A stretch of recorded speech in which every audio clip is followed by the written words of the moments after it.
आइए हम आपको कुछ रोचक, कुछ शिक्षाप्रद कहानियाँ सुनाते हैं। शिक्षाप्रद कहानी है 3 वरदान।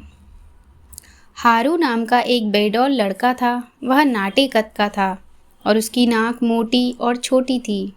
वह सदा ही गंदे और फटे पुराने कपड़े पहने रहता था, क्योंकि वह बहुत गरीब था और विधवा बूढ़ी माँ के अलावा उसकी देखभाल करने वाला कोई नहीं था।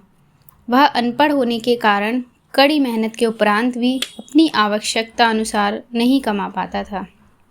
उसकी माँ फिर भी उस थोड़ी सी कमाई से अपना काम चला लेती थी, इसलिए हारू खुश था। उसकी छोटी नाक के कारण गांव के बच्चे उसे चिढ़ाते थे, जिसके कारण वह दुखी रहता था। जैसे जैसे दिन बीतते गए, हारू जवान हो गया। अपनी माँ की मृत्यु पर हारू अत्यंत दुखी हुआ और उसके सिरहाने बैठकर रोता हुआ बोला, ओ माँ, अब तुम मुझे छोड़कर चली गई हो। अब मेरी देखभाल कौन करेगा? मुझे कौन खिलाएगा? पड़ोसी उसे समझाने आए। बड़े बुजुर्गों ने कानाफूसी की और फिर हारू को समझाने के लिए एक और ले गए। देखो हारू, तुम्हारी माँ अब नहीं रही, मुखिया ने कहा, और अब तुम्हारे घर बार को देखने वाला कोई नहीं है, इसलिए अब तुम शादी कर लो। तुम्हारी क्या इच्छा है हारू? यद्यपि वह शर्मा गया, पर उसे यह बात अच्छी लगी। साहब साहब, वह हकलाते हुए बोला, मैं आपको सोचकर कल जवाब दूंगा। अपनी स्वर्गवासी माँ का क्रियाक्रम करके वह वापस घर लौटा। वह अकेलापन महसूस कर रहा था। मुझे विवाह करना ही पड़ेगा। फिर वह बाहर ड्योढ़ी पर बैठकर अपने विवाह के बारे में विचार करने लगा। दिन भर हारू अपने विवाह के बारे में सोचता रहा।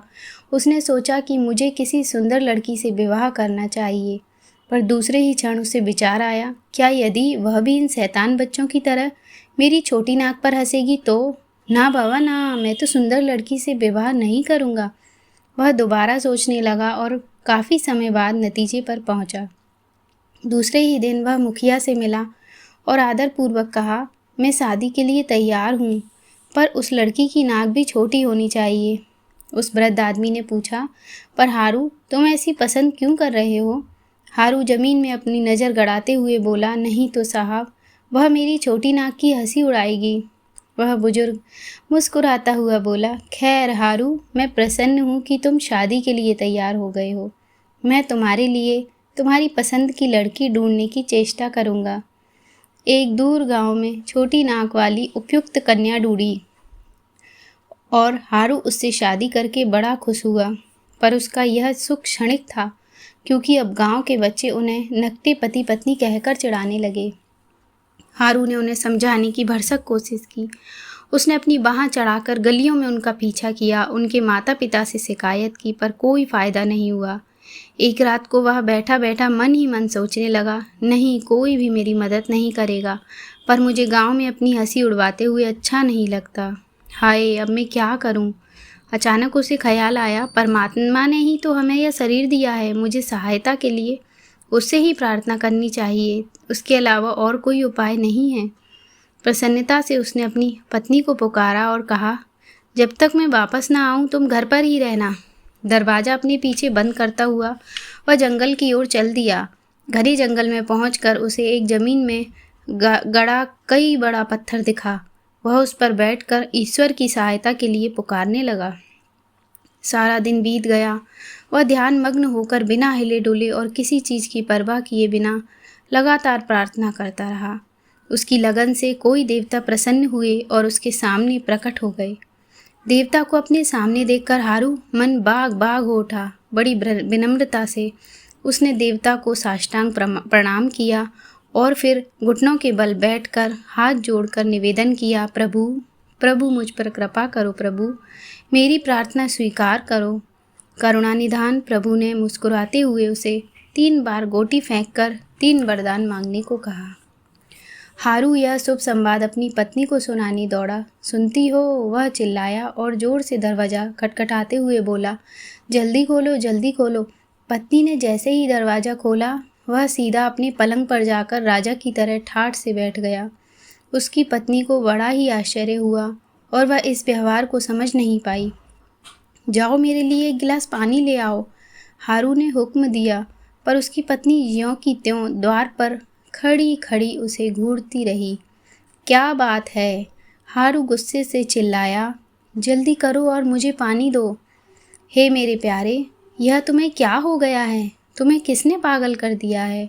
अपने हाथों से सर पीटती हुई रोती हुई बोली। बस बस बंद करो, हारू चिल्लाया। फिर अचानक अपनी आवाज़ धीमी कर फुसफुसाते हुए बोला, प्रिय मेरी बात सुनो, मैं बड़ा भाग्यवान हूँ। और उसने अपनी सारी राम कहानी उसे सुना दी। उसकी पत्नी प्रसन्नता से नाचने लगी, फिर उसके पास आकर बैठती हुई खुशामद करने लगी। सुनो जी, पहली गोटी धन दौलत के लिए फेंको। ना ना, हारू ने विरोध किया, हमें धन से क्या प्रयोजन। हाँ, मैं तो कहता हूँ कि हम नाकों की सबसे अधिक आवश्यकता है। हमारी कुरूप नाकों पर लोग हंसते हैं। हम पहले सुंदर सुडौल नाकों के लिए ही गोटी फेंके। पर पत्नी का मन पहले धन दौलत पाने का था। उसने रोकते हुए उसका हाथ पकड़ा। इस पर हारू को बड़ा गुस्सा आया और ज़बरदस्ती अपने हाथों को खींचकर एकाएक गोटी फेंकते हुए बोला, हम दोनों को सुंदर नाक दो और कुछ नहीं, केवल नाक ही नाक। तुरंत ही उन दोनों के सारे शरीर पर नाक ही नाक उग गई। हे प्रभु, दया करो, अपनी पत्नी की ओर देखते हुए हारू चिल्लाया। अरे तुम तो बहुत ही भद्दी लगती हो, तुम भी तो, उत्तर में वह चिल्लाती हुई बोली। वे एक दूसरे के इस भयानक रूप को देखकर बड़े चकित हुए। उन्हें बेशक सुंदर सुंदर अनगिनत नाकें प्राप्त हो गईं, पर वे इतनी कष्टदायक थीं कि उन दोनों ने दूसरी बार गोटी फेंककर उन नाकों को हटवाने का निश्चय किया। वैसा ही हुआ, पर हाय, उनकी जो दो छोटी छोटी नाक थीं वह भी गायब हो गई। दोनों पति पत्नी एक दूसरे की ओर विस्मित हो देखने लगे। वे पहले से भी और अधिक भद्दे लगने लगे। हे प्रिय, हारू गिड़गिड़ाते हुए बोला, यह मैंने क्या किया? मुझे तुम्हारी बात मान लेनी चाहिए थी। अब बोलो, अपने लिए दो सुंदर नाकों की मांग करें। पत्नी अपनी नाकहीन मुंह को हाथों से छुपाते हुए बोली, प्राणनाथ, यदि हमें सुंदर नाक मिल जाएगी तो लोग अवश्य इस परिवर्तन का कारण पूछेंगे, और जब उन्हें असलियत का पता चलेगा तो हमारी मूर्खता का प्रदर्शन होगा कि 3 वरदान पाकर भी हम अपनी हालत नहीं सुधार सके। और तो और, यदि हम अमीर भी हो जाएं तो बिना नाक के जी नहीं सकते। तो चलो वापस हम अपनी छोटी सी नाक ही ठीक जगह पर लगा लें, और अब की बार बड़ी सावधानी बरतिएगा। यह हमारा आखिरी मौका है। अपनी गलती का आभास पा हारू अपनी बदनसीबी पर रोया। हाय, मैंने ऐसा सुंदर मौका खो दिया। हाय, मैं भी कैसा मूर्ख हूँ। पर अब बहुत देर हो चुकी थी। अंत में उसने घुटने टेक कर गोटी फेंकी और प्रार्थना की, हे भगवान, हमें हमारी छोटी ही नाक वापस दे दो।